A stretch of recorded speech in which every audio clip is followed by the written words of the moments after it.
Seguramente Bécquer es el autor más leído después de Cervantes, pero con toda una serie de tópicos e incluso falsedades añadidas que hacen difícil llegar al Bécquer auténtico. Hay bastantes casos en que una muerte prematura propicia la mitificación del autor. Cuando Gustavo Adolfo muere en diciembre de 1870, los amigos hicieron una suscripción para editar sus obras y ahí empieza, digamos, la gloria del poeta, pero también el mito y la distorsión de lo que ha sido su vida.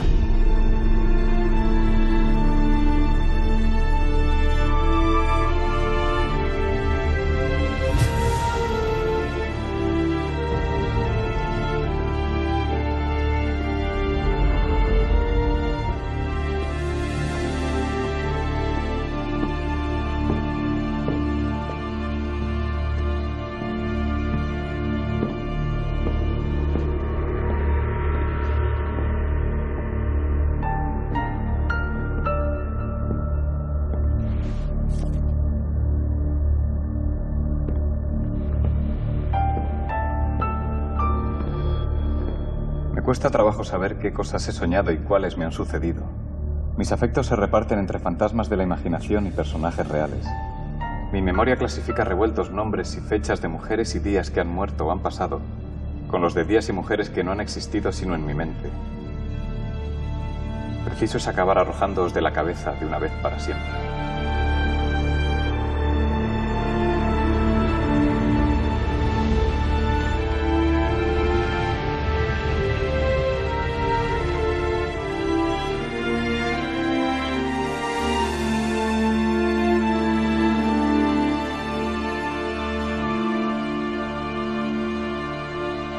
Bécquer nace en 1836, es un periodo todavía de transición hacia el liberalismo, un país que acababa de salir del absolutismo. Bécquer había nacido en Sevilla, en la calle Conde de Barajas, en pleno barrio de San Lorenzo, en una zona muy especial de Sevilla, con una personalidad muy definida. Es hijo de José Domínguez Bécquer y de Joaquina Bastida. Por lo tanto, el primer elemento que está mal conocido son sus apellidos. El verdadero nombre de Gustavo Adolfo era Gustavo Adolfo Claudio Domínguez Bastida. Y solo en quinto lugar viene su apellido de Bécquer. Eran pues oriundos de una familia de origen flamenco que había tenido en el siglo XVI un gran desarrollo, un gran predicamento económico en Sevilla, y aunque ya carecían, digo, del nivel económico de antaño, sin embargo tenían pues un poco ese tono de familia respetable, en fin, de antigua nobleza. La familia lo que hace es sencillamente poner el apellido en castellano y en lugar del Bécquer CK, que es como se escribe en alemán, lo convierten en Q y ya sale el apellido de Bécquer, que es el que nosotros conocemos en Gustavo Adolfo. El padre de Bécquer era conocido en Sevilla con el nombre del maestro José Bécquer y se dedicaba fundamentalmente a pintar cuadros de costumbres. Don José era una persona sumamente ordenada, entonces él tenía su libro de cuentas donde iba anotando los clientes, los cuadros, los encargos, pero también, digamos, la economía familiar, la economía doméstica, que después pasó a ser propiedad de Gustavo Adolfo, y en ese libro de cuentas del padre es donde están los primeros escritos de Gustavo Adolfo. Pues, por ejemplo, nada menos que una versión del tema de Hamlet, una tragedia al estilo clasicista. El padre muere cuando Bécquer tiene solo 5 años de edad, en 1841, por lo tanto es una muerte que deja a la familia sin recursos económicos. Y claro, la muerte de la madre cuando Bécquer tiene también solo 11 años de edad, pues les hace pasar por ciertas dificultades. La problemática del padre desaparecido tempranamente es un tema que fascina y atemoriza a la vez a Gustavo Adolfo. Pero es que en ese libro de cuentas del padre hay incluso dibujos referidos a Hamlet junto a la tumba del padre. Para Gustavo Adolfo se produjo un proceso de identificación con la soledad existencial que hay detrás del personaje y que es una de las facetas fundamentales del personaje shakespeariano. Esta situación de desamparo familiar se nota después a lo largo de toda su vida. Él mismo se define como errante, como sin rumbo, como buscando siempre algo que no sabe muy bien qué es. Nuestro padre murió siendo nosotros muy pequeños, a los 35 años. A poco de morir nuestro padre, murió nuestra madre. Recuerdo que siendo muy chico nos quitaban la luz después de acostados. Y Valeriano, en las noches de luna, abría el balcón y dibujaba aquella claridad dudosa.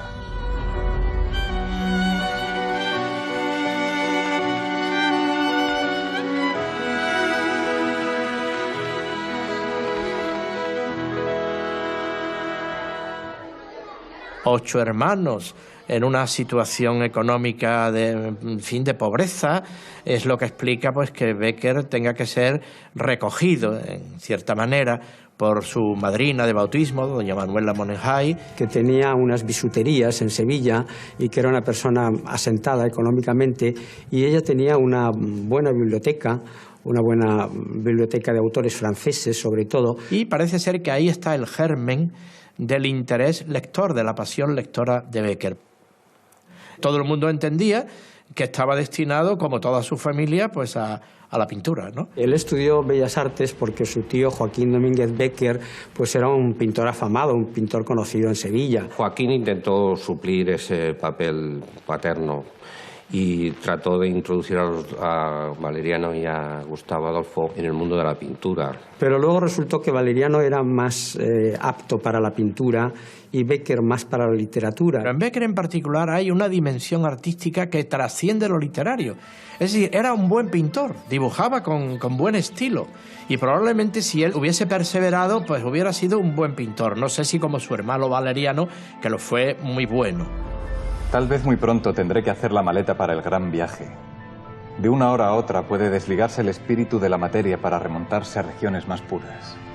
No quiero, cuando esto suceda, llevar conmigo, como el abigarrado equipaje de un saltimbanqui, el tesoro de oropeles y guiñapos que ha ido acumulando la fantasía en los desvanes del cerebro. Él se siente con una vocación literaria muy definida, tal vez con un sentido de la realidad todavía no muy claro, tal vez con una dosis de fabulación también y de idealización, pues yo creo que decide irse a Madrid, que es donde realmente se podría, si acaso, vivir como literato. Con mucha fantasía e imaginación pensó que cuando publicara sus obras le iban a pagar 60.000 reales, que entonces era una fortuna. Obvio que empezó de nuevo. Marcharse de Sevilla hacia Madrid era toda una aventura. Llega a la capital cuando está en proceso la Revolución de 1854, de carácter liberal, y Bécquer se sitúa en un terreno contrario a esta Revolución liberal. Ya desde Sevilla, él y Valeriano habían hecho un álbum satírico burlándose de los revolucionarios. Por tanto, cuando llega a la capital se sitúa en un terreno de jóvenes provincianos que habían perdido el estatus y que pues confiaban en abrirse paso con su talento literario, y que en general casi todos pues acababan entrando en vinculación con algún político. Es decir, que la literatura y la política en esa época estaba totalmente mezclada. ¿Es esto Madrid? ¿Es este el paraíso que yo soñé? Dios mío, qué desencanto tan horrible. Madrid, sucio, negro, feo como un esqueleto descarnado, tiritando bajo su inmenso sudario de nieve. Bueno, él vio un Madrid que de ningún modo le pareció tan bonito como Sevilla. Pero también hay que tener en cuenta que esta visión de Madrid se le produce en el primer momento en un choque psicológico fuerte, ya que Bécquer en esos momentos ni tenía empleo, ni tenía oficio, ni beneficio. Luego ya no, luego Madrid se le abre, encuentra las oportunidades que iba buscando y tiene otra mirada, otra visión sobre Madrid, sin por eso perder nunca ese contraste de la oscuridad y de la mediocridad que tiene el primer rasgo que Madrid le ofrece y compararla con la luminosidad sevillana. A mediados de siglo hay un cambio enorme en los equipamientos editoriales del país. Se multiplica la capacidad de edición. Cada día hay que producir escritos, imágenes, información. Y es ahí donde Gustavo Adolfo intenta insertarse y hacer carrera, más que literaria, yo me atrevería a decir, prioritariamente carrera periodística. Él entra en un periódico que se llama El Porvenir, pero en El Porvenir precisamente lo que no tiene es porvenir. Le pagaban muy poco. La industria cultural madrileña de los años 60, que es en la que se va a desenvolver Gustavo Adolfo, tiene unas limitaciones económicas evidentes. Y es que cuando podían, la mayor parte escapaban en otras direcciones. Y ahí es cuando él promueve la historia de los templos de España. Su voluntad es una voluntad de hacer una gran empresa editorial y artística para dar a conocer la tradición española manifestada a través de sus templos. Se trataba de publicar integrando por primera vez la fotografía, que irían acompañadas por textos escritos que explicarían naturalmente ese monumento desde el punto de vista artístico, desde el punto de vista técnico. Cuando él empieza a escribir la historia de los templos de España, pide una audiencia en Palacio para que se le consiga proteger y ayudar. Y la reina Isabel II decide suscribirse, de forma que la publicación de Historia de los Templos de España, mientras duró, que no duró mucho, se pudo hacer gracias al apoyo de la corte. Comenzaron con Toledo.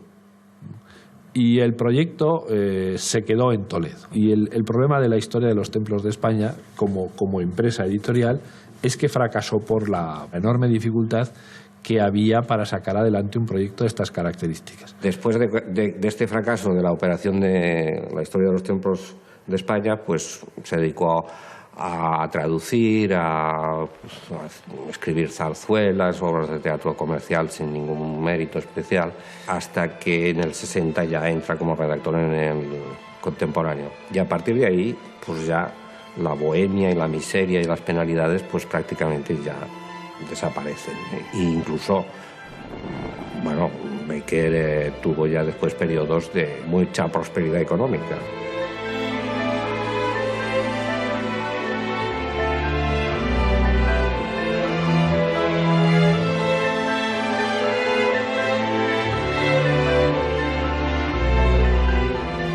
De sus años de llegada en Madrid, frecuentó a Julia Espín, una chica de una familia de músicos, que luego ella sería cantante de ópera bastante famosa. Su padre era el director de los coros del Teatro Real, era uno de los músicos que tenía más prestigio en Palacio, y en casa de los Espín funcionaba un salón, como en otras grandes casas. Decidió ir a casa de este señor y asistir algunas de las veces en que abrían la sala para realizar pequeños conciertos de piano y de violín y reunirse con algunos artistas. Y así comenzó la relación con Julia Espín.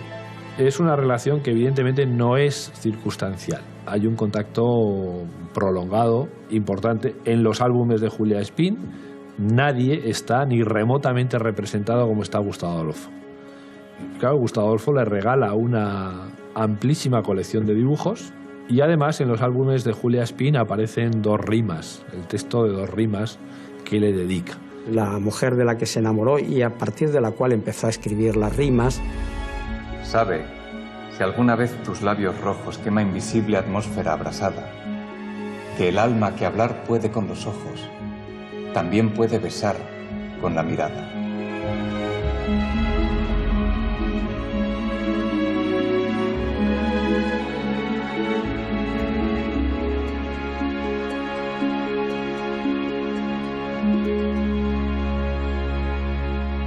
Las rimas que escribe entre el año 59 y el año 61 están dedicadas a Julia Espín. Las primeras para halagarla y las últimas para, de algún modo, hacer sentir su dolor por el desprecio que había recibido por parte de Julia Espín. Además le rechazó hablando de una manera, digamos, un poco desmitificadora, porque dijo literalmente Bécquer era un hombre sucio. La idea que ella tenía de un hombre que mereciera su compañía y luego su matrimonio, pues era la de un personaje principal. Hay que considerar que Julia se casó con quien luego fue ministro de Hacienda y por lo tanto, desde el punto de vista económico, acertó plenamente en su matrimonio. Bécquer nunca le hubiera podido dar los lujos y la vida que llevó con su marido. De las relaciones serias, de las relaciones importantes en Becker, son destacables sobre todo dos. Una, Julia Espín, y la otra es Casta Esteban, que fue su mujer. Y existen luego numerosas leyendas sobre una monja en Toledo, sobre una mexicana, sobre varias otras personas con las que supuestamente mantuvo relaciones amorosas. Antes de morir, ordenó que se quemara toda su correspondencia privada para no dejar ningún rastro de su vida privada amorosa. Con esta decisión, lo que Becker quiso era romper ese puente entre su escritura y su vida privada. Becker ha sido un personaje muy falsificado por distintos motivos. Sus propios compañeros, sus propios amigos, cuando hicieron la publicación de sus obras, pues limitaron mucho esas obras y luego tacharon algunos de los poemas que hacían referencia a sus enfermedades. Una mujer me ha envenenado el alma. Otra mujer me ha envenenado el cuerpo. Ninguna de las dos vino a buscarme. De ninguna de las dos me quejo. Esta rima, justamente en el manuscrito que editaron sus amigos, fue tachada, hay una aspa. Aquí otra vez volvemos a tropezar con la idea de revestir esta parte de su vida privada con una aureola que encaje con esta del poeta angelical y demás. Esto supone disimular su enfermedad venérea. Esta sífilis fue disfrazada como tuberculosis, etcétera, porque la tuberculosis era una enfermedad mucho más romántica, mucho más aceptada, propia de artistas, de gente literaria. La sífilis no. La sífilis era el SIDA del siglo XX. La sífilis, por lo tanto, se veía en el siglo XIX como una enfermedad muy vinculada a la mala vida. Y claro, muchos de los posteriores críticos de Becker han preferido tapar la realidad de que Becker fue un sifilítico porque consideraban que eso afeaba su figura, afeaba su persona. Que fuera tisis, que fuera sífilis la enfermedad, yo no tengo los datos que me permitan afirmar una cosa u otra. Los Becker, por lo menos parte de ellos, no son nada longevos. Es decir, que hay un componente de salud que probablemente es genético, que yo creo que no habría que olvidar en ningún caso.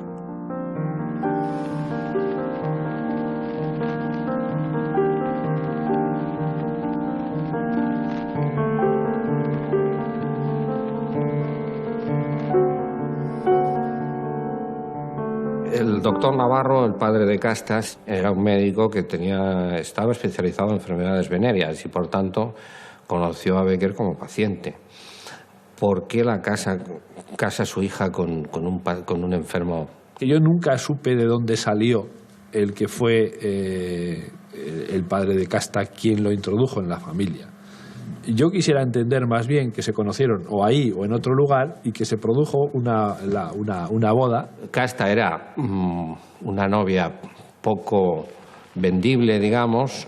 Tenía pocas posibilidades de un matrimonio más o menos correcto, porque Casta era muy poco casta y Becker también era pues, un partido poco interesante por la enfermedad, pero sí que tenía un grado de respetabilidad, un prestigio. Tuvieron dos hijos de la pareja y luego Casta tuvo un tercer hijo, Emilio, que ya no era hijo de Gustavo Adolfo. Ella tuvo una relación con su novio antiguo, Hilarión Borovia, apodado El Rubio, que era en realidad un chico de pueblo que se había lanzado al monte y que vivía como un bandolero.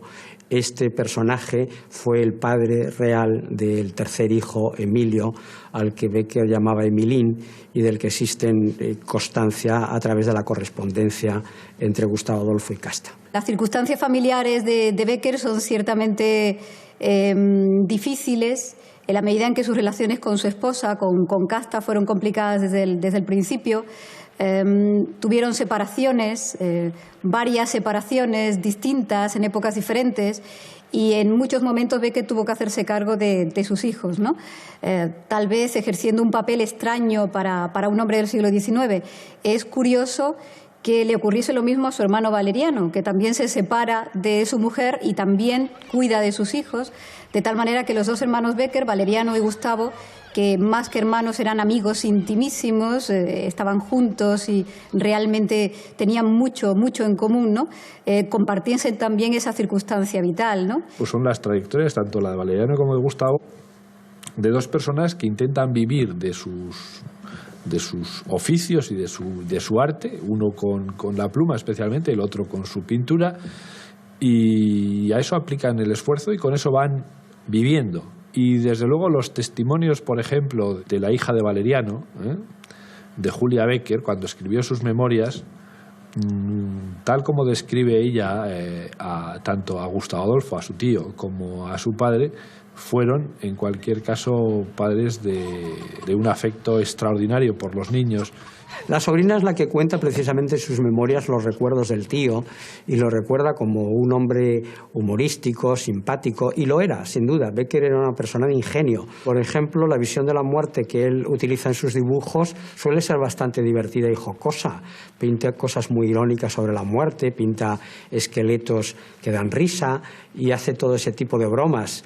No cabe duda de que había en él una dimensión, yo diría, irónica. No es el hombre misántropo, taciturno, que la leyenda romántica nos ha dado, ¿no?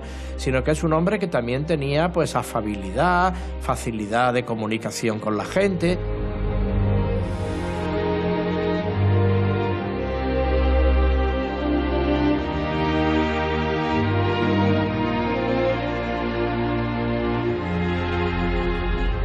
Becker es un autor que siempre respetó eso que se llama la literatura popular. Tengamos en cuenta que una de las fuentes fundamentales de su, digamos, producción literaria, la seria, la importante, está basada en la copla andaluza. Y por lo tanto Becker sabía muy bien que la poesía popular y la literatura popular no eran para nada despreciables. La factura formal y los contenidos son idénticos a los de la poesía popular. Y Becker, digamos, ha recogido ese patrimonio fundamentalmente en Sevilla primero y después en el resto de España, porque él ha buscado en lo que queda en determinados lugares del folclore popular. Yo creo que las leyendas son un producto de esa vocación folclorista que tenía Becker en gran medida. Es la literatura de misterio, la literatura de horror que en la segunda mitad del siglo XIX y principios del XX, en el mundo anglosajón también, pues está muy de moda, ¿no? En él hay con una sintonía con Allan Poe en el sentido de este gusto por el misterio, por aquellos aspectos de la realidad que se confunden con los sueños. Es un freudiano antes de Freud. La confusión entre sueño y realidad es algo totalmente moderno. Hay que tener en cuenta que Becker escribe algunas de sus leyendas desde la percepción del horror, del misterio, del miedo, ¿no? Entonces esos aspectos son muy importantes porque la imaginación es el inicio del miedo. El lector sabe que aquello que va a ocurrir es sobrenatural, que es imposible, que es irreal, pero casi se lo cree, ¿no? Es decir, como en una película o en un relato se podría trasladar a imágenes de fotos, cine, fácilmente casi todo lo que escribió.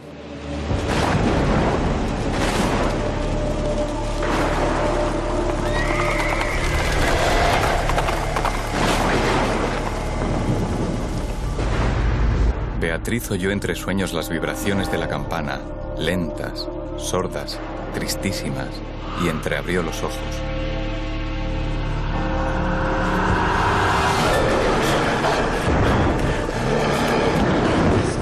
Creía haber oído a par de ellas pronunciar su nombre, pero lejos, muy lejos, y por una voz ahogada y doliente. Así pasó 1 hora, 2, la noche, 1 siglo, porque la noche aquella pareció eterna a Beatriz.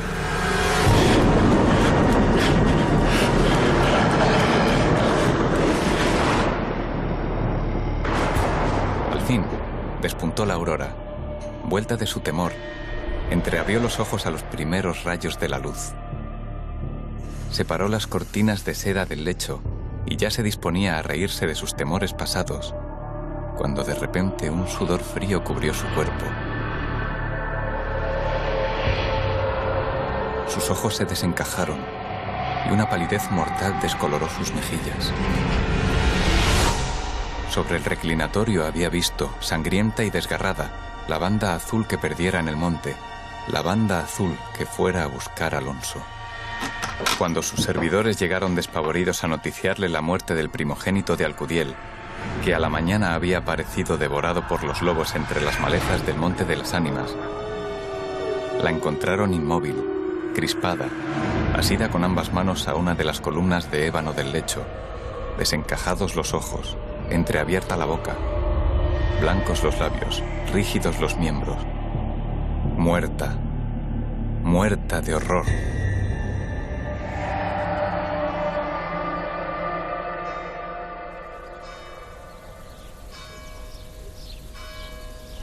A finales de 1863, Gustavo Valeriano y sus hijos se instalan en unas celdas del monasterio de Veruela y allí van a estar hasta el otoño de 1864. Veruela había sido un gran monasterio históricamente que fue desamortizado como tantos bienes eclesiásticos y sacado a subasta en los años 40.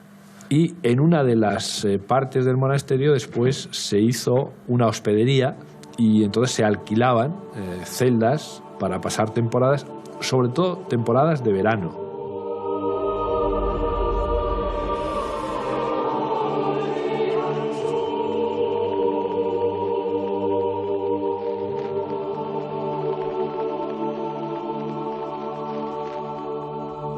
La intención primera de la estancia en Veruela parece ser tratar de recuperar la salud en un lugar de montaña, en un lugar sano, en un lugar tranquilo. Bien, el hecho es que ellos se encuentran en un paraje muy aislado de la civilización, donde van a pasar una serie de meses, eso sí, trabajando muy intensamente, porque Valeriano dibujó y pintó muchísimo en aquellos meses, han quedado algunos álbumes. Y como los dos eran un poco arqueólogos de la belleza y buscaban los restos que pudieran quedar de castillos o de caserones, pues en esas actividades lo pasaban bien y yo creo que se conectaban también muy bien con el mundo popular. Gustavo Adolfo, sobre todo, escribe las famosas cartas desde mi celda que envía a su periódico, al Contemporáneo, pues una serie de escritos, es un periodismo, pero un periodismo que recoge, por una parte, el mundo exterior, pero en buena medida las cartas desde mi celda son también la exteriorización de un mundo interior. Es decir, yo creo que son cartas que tienen mucho de confesión personal del poeta. Queridos amigos, heme aquí, transportado de la noche a la mañana a mi escondido valle de Veruela. En el fondo de este valle, cuya melancólica belleza impresiona profundamente, cuyo eterno silencio agrada y sobrecoge a la vez, diríase por el contrario que los montes que lo cierran como un valladar inaccesible nos separan por completo del mundo. Es importante subrayar esta faceta periodística de Bécquer, porque no fue un gacetillero, fue un periodista en el sentido moderno de la palabra, pero un periodista con una gran dignidad literaria. Bécquer vivió y trabajó como periodista profesional durante muchos años. Estuvo básicamente en el Contemporáneo. Entró como redactor, llegó a ser director. Y él dirige este periódico donde está haciendo periodismo político. O sea, que no fue un escritor que de vez en cuando colaboró pues sin muchas ganas con alguna cuestión política, ni mucho menos. O sea, estuvo implicadísimo. Que Bécquer no era ese ángel puro que estaba siempre pues en las nubes y que no se ocupaba de las miserias de la vida humana y cosas de esas, no. Por tanto, ese Bécquer que venía del Congreso y había escrito un artículo corrosivo, polémico, con muy mala uva contra el rival político, pues luego pues escribiría alguna rima, alguna leyenda. Pero es el mismo Bécquer, no son dos.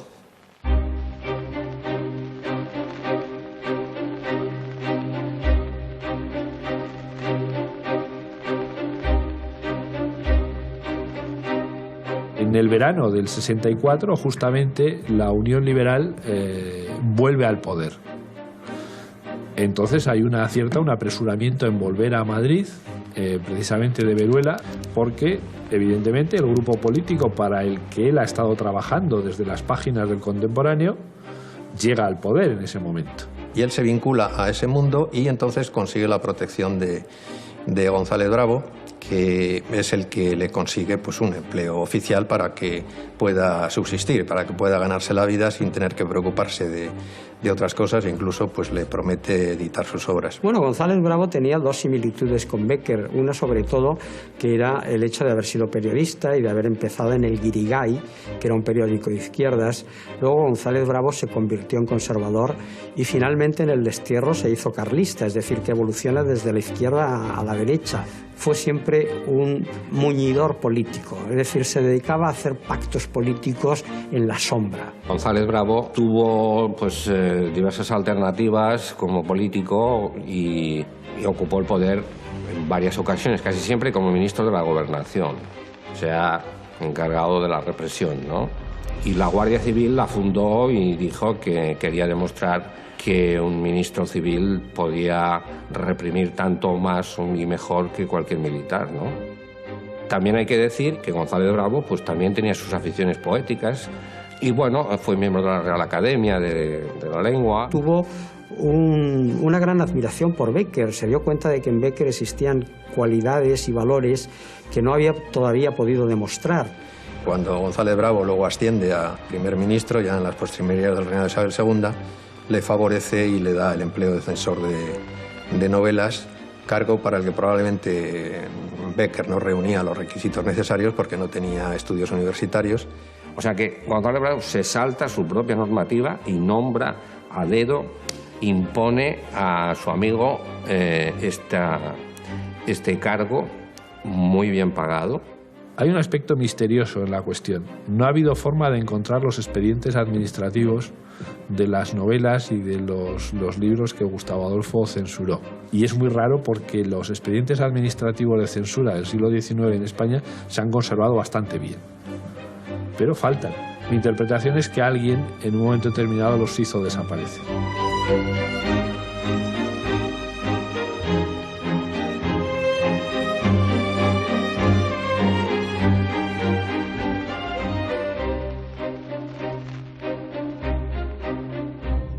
La vida de Isabel II tuvo pues muchísimas presiones de todo tipo.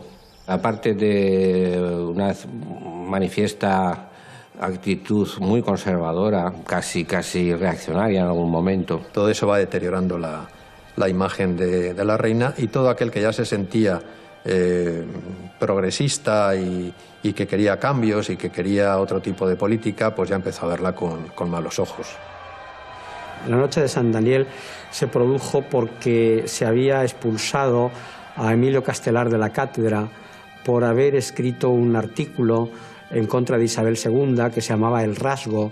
La gente salió a la calle y entonces González Bravo, que era ministro de Gobernación, fue el responsable de que en la noche de San Daniel se abriera fuego por parte de la Guardia Civil contra los estudiantes y murieran en esa noche 9 estudiantes y quedaran varios más heridos, y esto produjo una crisis de gobierno muy importante.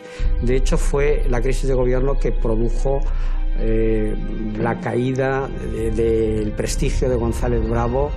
González Bravo forma el primer gobierno cuando ella tiene 13 años y forma el último gobierno justo antes del destronamiento, ¿no? La reina Isabel es reina desde el año 43 hasta el año 68. En el 68, con la Revolución de Septiembre, se acaba el reinado de Isabel II. La revolución recibe el nombre de la Gloriosa en muchos de los textos de la historia de España. Pues gloriosa depende de para quién. Por ejemplo, para Bécquer y su hermano Valeriano fue desastrosa. Cuando se produce la revolución del 68, la Gloriosa, González Bravo tenía en su poder un manuscrito con la poesía de Bécquer que él iba a prologar. El hecho es que a la altura de 1868 ni Bécquer ha publicado un libro de rimas, ni ha publicado más libro, realmente como tal libro, que la historia de los templos de España. Es decir, su obra está produciéndose y se está difundiendo en los periódicos, en las revistas. Como Bécquer tenía mucha relación, una relación de amistad con González Bravo, pues él le entregó la recopilación de sus rimas, no sé si todas, las que fueran, con idea de que González Bravo lo leyera y lo llevara a la imprenta, que con motivo de la revolución del 68 contra Isabel II, la casa de González Bravo pues fue asaltada por las turbas. En definitiva, parece ser que este manuscrito desapareció.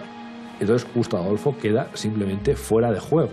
González Bravo va al exilio, la corte va al exilio, es decir, y él simplemente se retiran prudentemente a Toledo durante unos meses, a esperar cómo evolucionan las cosas, cómo cambian las cosas, y a reorganizar un poco su vida y su situación. La caída de una persona que hasta entonces ha tenido un sueldo significativo, importante, y que ha tenido unas relaciones sociales que le permitían vivir en lo alto de la burbuja, y de pronto pues todo eso desaparece, es un caos. Para una persona, para una familia en este caso, es verdaderamente desastroso.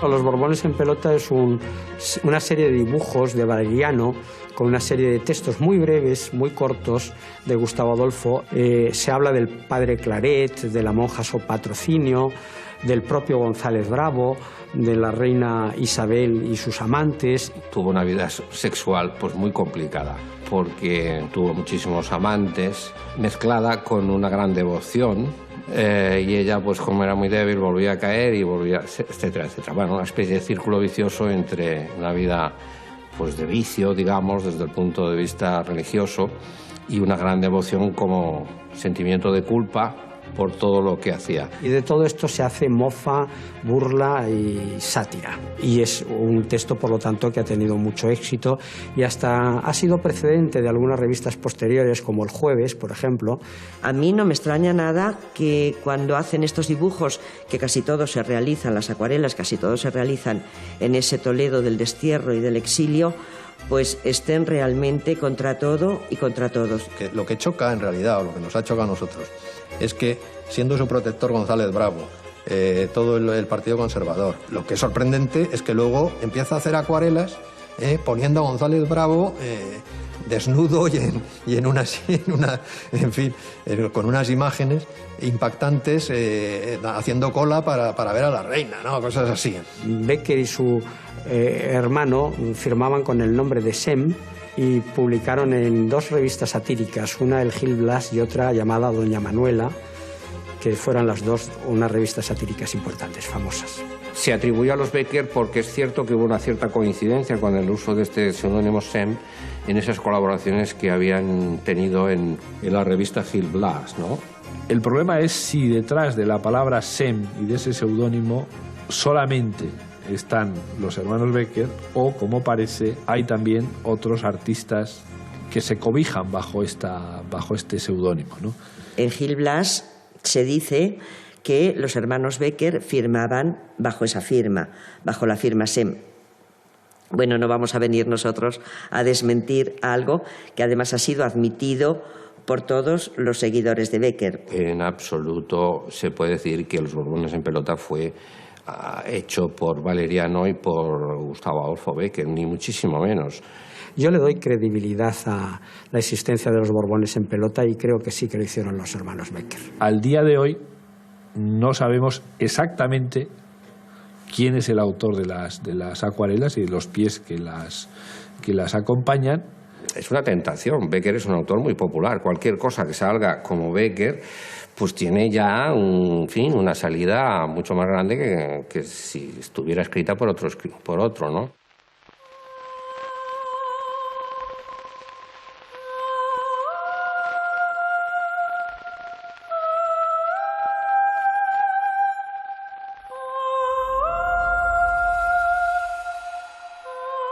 En Toledo, una vez que es consciente de que el libro se ha perdido, como él tenía algunas notas tomadas y además existían los periódicos donde había publicado rimas con anterioridad, pues hace el esfuerzo de memorizar algunos de los poemas que se habían perdido y de reconstruir otros de los cuales tenía algunas referencias, y con eso construye pues todo lo que ahora conocemos como las rimas.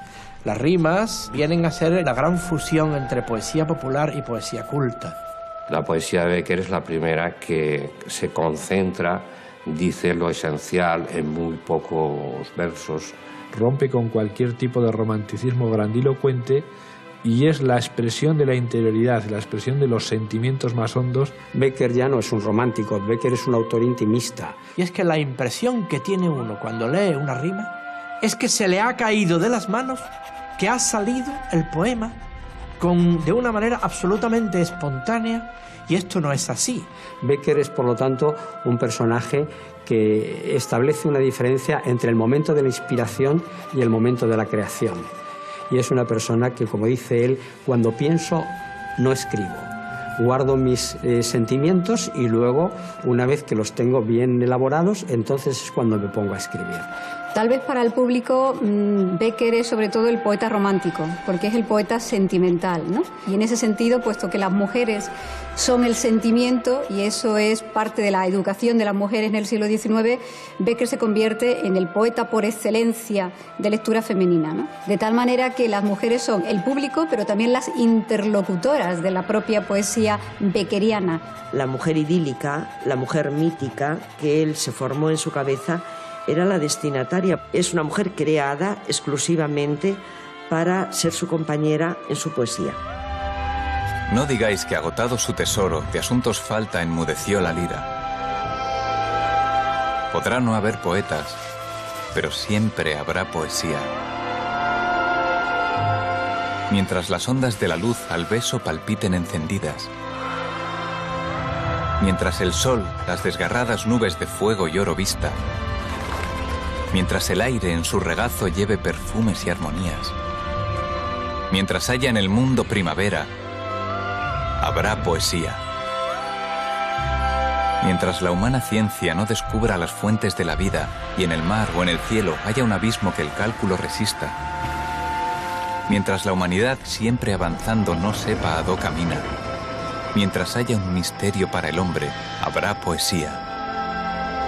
Mientras se sienta que se ríe el alma sin que los labios rían, mientras se llore sin que el llanto acuda a nublar la pupila, mientras el corazón y la cabeza batallando prosigan, mientras haya esperanzas y recuerdos, habrá poesía.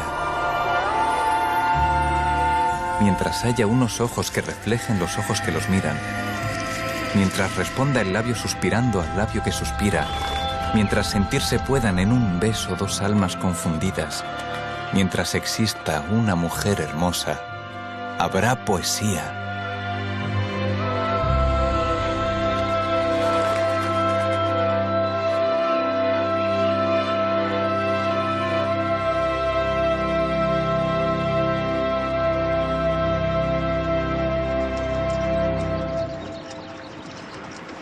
A Becker le gusta la intimidad, le gusta el recogimiento y por eso escribió de otra manera. Lo hace en Toledo, donde tiene tiempo, por cierto, para hacerlo, porque no tiene trabajo y por lo tanto sí se tiene que dedicar un poco a preocuparse de la actividad que realizará cuando vuelva a tener un cargo que le permita regresar a Madrid.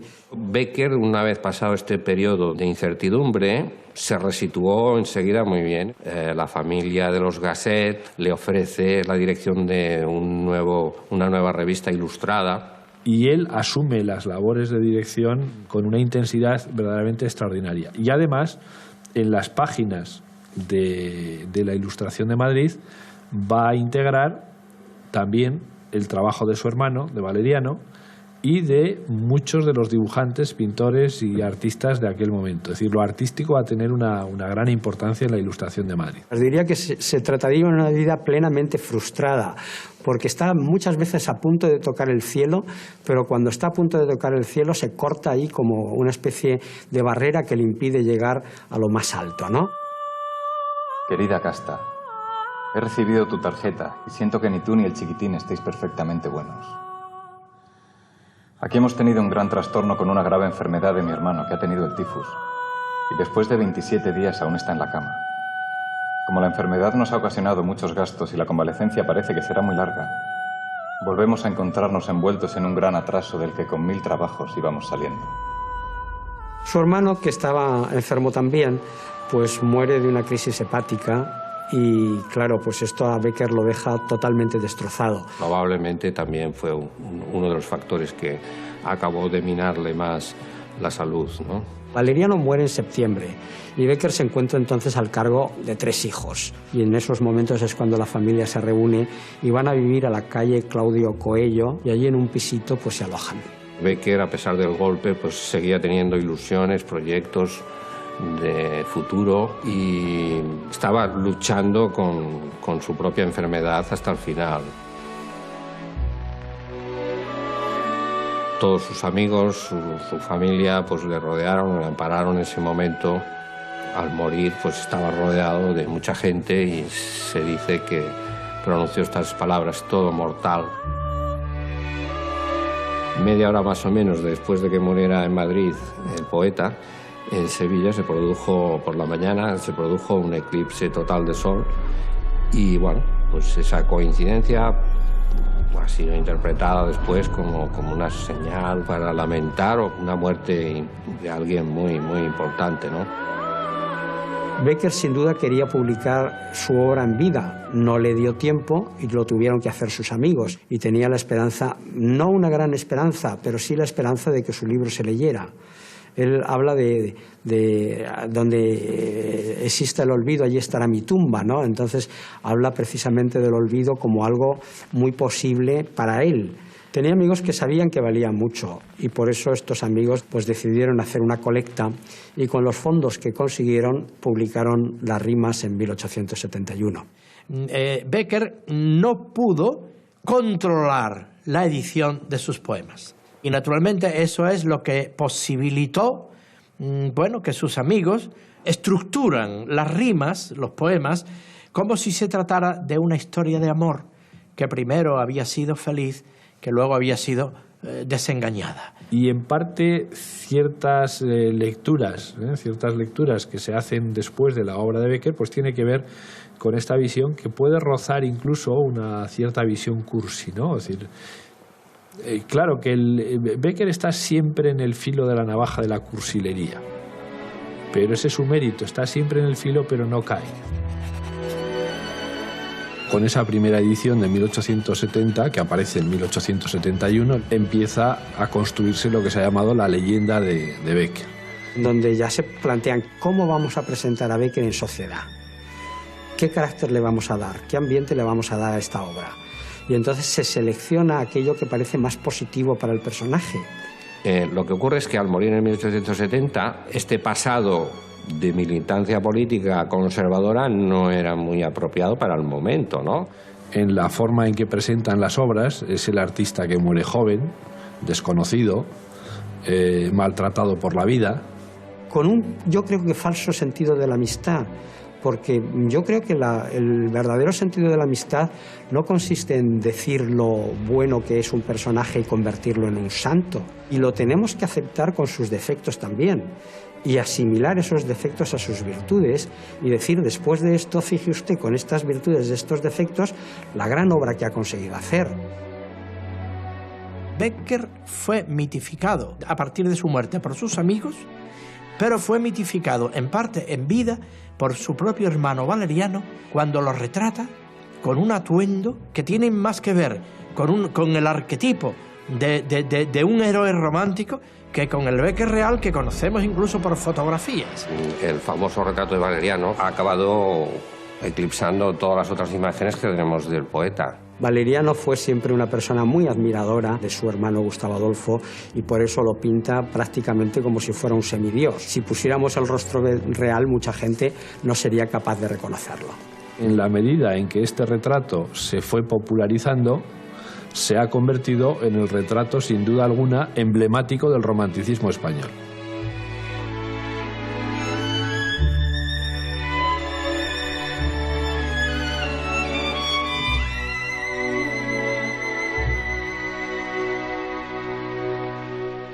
Desde el principio, la idea es que los restos vengan para ser enterrados en el Panteón de Hombres Ilustres. Hasta el año 13 la universidad no dio su consentimiento y no se pudieron traer los restos, ya no solo de Gustavo y de Valeriano.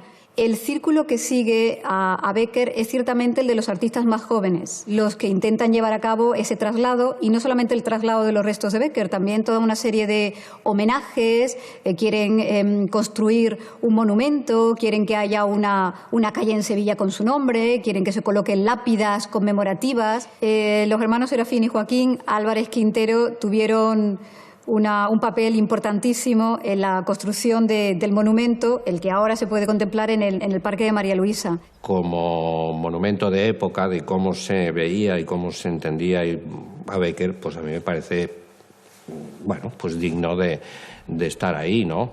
Pero otra cosa es que solo esa imagen sea la que nos tiene que quedar de Becker, ¿no?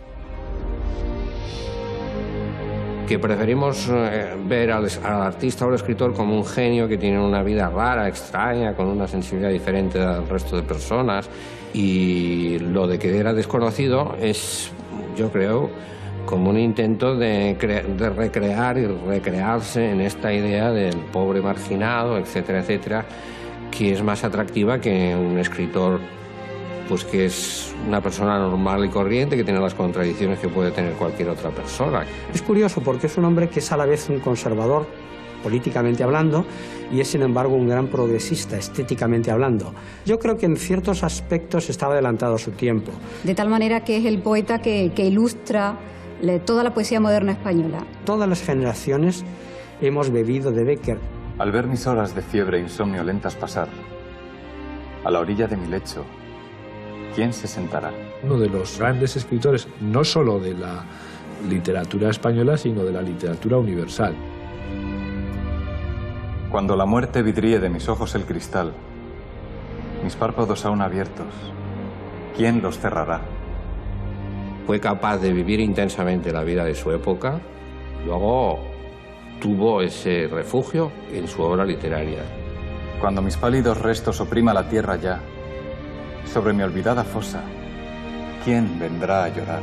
Demuestra que esa obra nace de un ser humano como cualquier otro ser humano, imperfecto. Sin embargo, creó una obra inmortal. ¿Quién, en fin, al otro día, cuando el sol vuelva a brillar, de que pasé por el mundo, quién se acordará?